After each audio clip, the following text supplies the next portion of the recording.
If you had to teach something, what would you want to teach?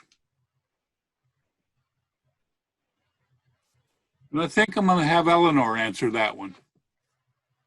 Well, I like to be active and be out there all the time. So I think right now I'm taking up gardening with herbal.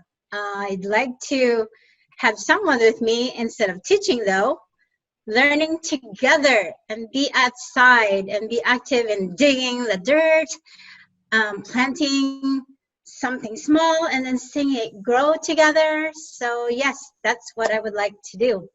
And I love that dirt getting in your, I know sometimes you want to wear gloves, but I like that, just like digging my hands in the dirt and like crumbling it.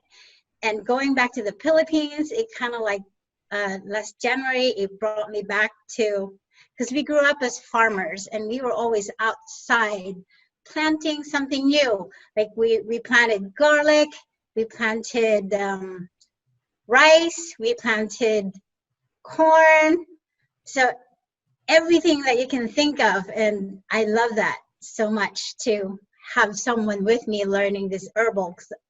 Right now I have peppermint in my garden, I have lemongrass, I have lemon balm and thyme. And yes, if anyone wants to come over, let's garden together. Thank you, Mr. Table Topic Master.